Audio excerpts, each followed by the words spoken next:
कर्माबाई खिचड़ी कैसे बनाती थी?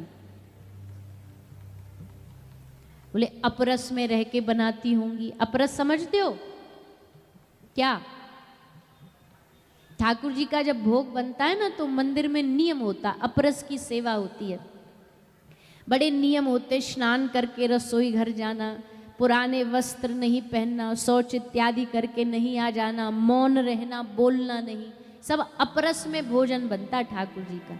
तो जब इतनी दूर से ठाकुर जी कर्मा के पास खिचड़ी खाने आते तो बड़ी शुद्धता पवित्रता से कर्माबाई खिचड़ी बनाती होंगी। बोले सुनो कैसे बनाती थी। कैसे बनाती थी? सुबह सुबह जगती, प्रभु आ रहे होंगे, ठाकुर जी हमारे आ रहे होंगे, आके उनको जल्दी वापस भी जाना पूरी, इसलिए जल्दी जल्दी में सुबह कर्माबाई उठती और बिना स्नान किए चूल्हे पे खिचड़ी बनाने के लिए बैठ जाती। ठाकुर जी के लेट ना हो जाए इसलिए नहाऊंगी, स्नान करूंगी, बड़ी देर लग जाएगी, तो बिना स्नान करे चूल्हे पे खिचड़ी बनाने लग जाती। अब खिचड़ी बनने में तो समय लगता है ना, वो भी चूल्हे पे बनाओ तो और समय लगता है। तो कर्माबाई सोचती अब 1 घंटा लग जाएगा इसको बनने में, उबलने में, पूरा ढंग से खदकने में, इतनी देर क्या करूं, टाइम ही तो खराब हो रहा है, इसका उपयोग कर लूं। तो क्या उपयोग कर लूं? बोले बैठी हूं यहाँ सामने खिचड़ी बन रही है, बैठे बैठे काम करती हूँ, दांत साफ कर लेती हूँ। तो नीम की दातुन लेकर के दांत भी साफ कर रही है।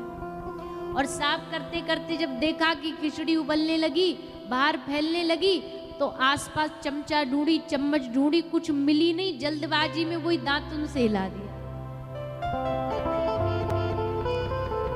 अब ये खिचड़ी खाने जगन्नाथ भगवान आते, सोचो आप।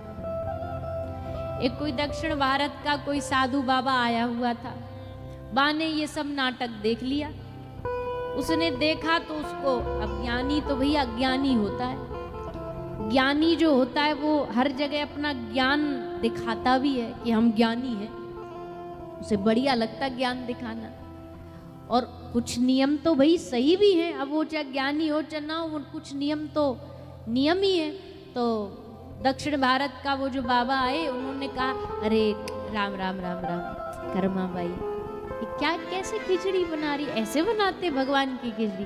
कम से कम थोड़ा सुबह उठ के नहाओ, स्नान करो, राधे पूजा सेवा कर लो, फिर भोग बनाया करो।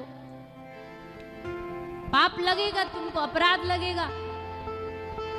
कर्माबाई ने हाथ जोड़ लिया, अच्छा प्रभु आप कह रहे हैं तो कल से हम अपना ये स्टाइल बदल लेंगे, ने थोड़ा सा अब स्नान करेंगे, बढ़िया नहा धो के फिर बनाएंगे।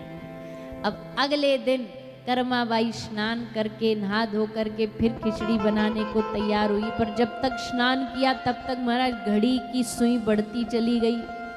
उधर जगन्नाथ भगवान आ गए, आकर के पूरी खिचड़ी अभी तैयार नहीं है, और उधर मंदिर में पर्दा खुलने का समय भी हो गया। अब पर्दा खुलने से पहले इनको खिचड़ी खा के लौट के जाना था, और ये अभी तक खिचड़ी बनी नहीं। अब ठाकुर जी खड़े खड़े इंतजार में परेशान हो रहे, अरे माँ जल्दी कर, अरे जल्दी बना दे, अरे पर्दा खुलने वाला, जल्दी कर दे। जैसे तैसे थाली में खिचड़ी बना के कच्ची पकी पवाई भोग लगाया, और जैसे भोग लगाया महाराज जगन्नाथपुरी में पुजारी जी ने घंटी बजा दी। घंटी बजी, पर्दा खुला, और पर्दा खुला तो ठाकुर जी एकदम भागे भागे लौट करके आए, अलर्ट हो गए एकदम। तो पुजारी जी ने देखा कि एकदम ठाकुर जी की हार्ट बीट एकदम धड़कन बढ़ी हुई, जैसे कोई भागता हुआ आता ना, हाँपता हुआ, हाँपते हुए ठाकुर जी आ रहे। और कैसे पता लगा? बोले ठाकुर जी के पूरे मुंह पे, जल्दबाजी में मुंह पे पूरे में खिचड़ी लगी भई, धो नहीं पाए, मुंह कुल्ला ना कर पाए, ऐसे ही भगे आ गए कि पर्दा खुल जाए।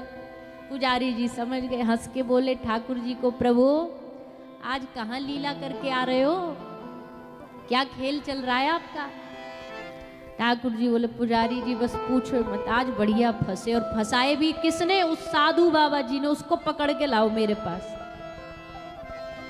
बड़ा ज्ञान दे करके आया कर्माबाई को। अब हम तो जा नहीं सकते, हम जाएंगे तो हड़कंप मच जाएगा, एक काम करो पुजारी जी, हमारा एक काम कर दो। बोले प्रभु बताइए क्या काम करे? बोले उस साधु बाबा जी की पहले क्लास लगा के आओ हमारी तरफ से। अच्छे खासा टाइम टेबल बिगाड़ दिया हमारा, सब बढ़िया चल रहा था, टाइम टेबल से जाते थे, खिचड़ी खा के उत्थापन से पहले पहले यहाँ आ जाते थे। अब कर्माबाई वो स्नान ध्यान के चक्कर में लेट हो जाती है, जाओ उसको डांट लगा के आओ।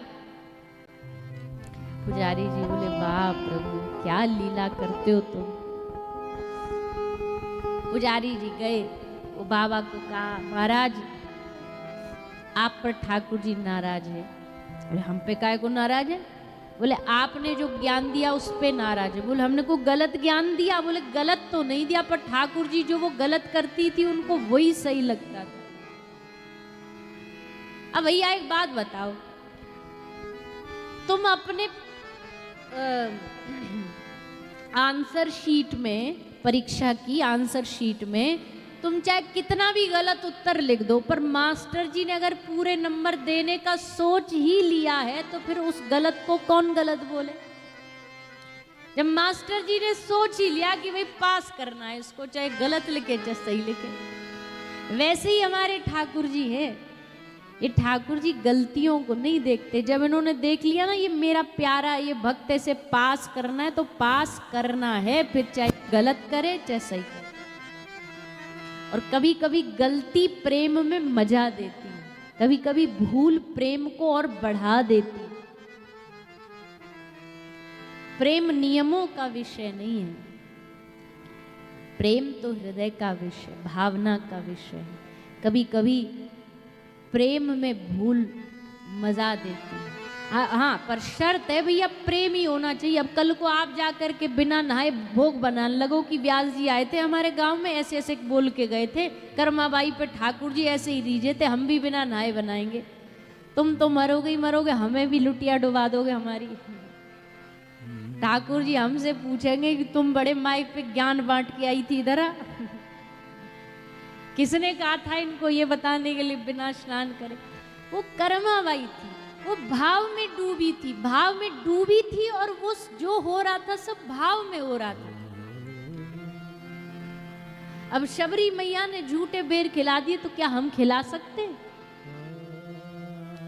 हमारा स्थिति, हमारा सामर्थ्य अभी उतना नहीं है, हमें अपने सामर्थ्य अनुसार चलना चाहिए। कर्माबाई खिला सकती है, कर्माबाई बिना स्नान करे भी खिचड़ी बना रही है, और ठाकुर जी 56 भोग जो पवित्रता से बने वो छोड़ करके कर्मा की खिचड़ी खाने आए। सोचो, इसलिए तो गोसाई जी ने कहा राम हु सो जानन हारा।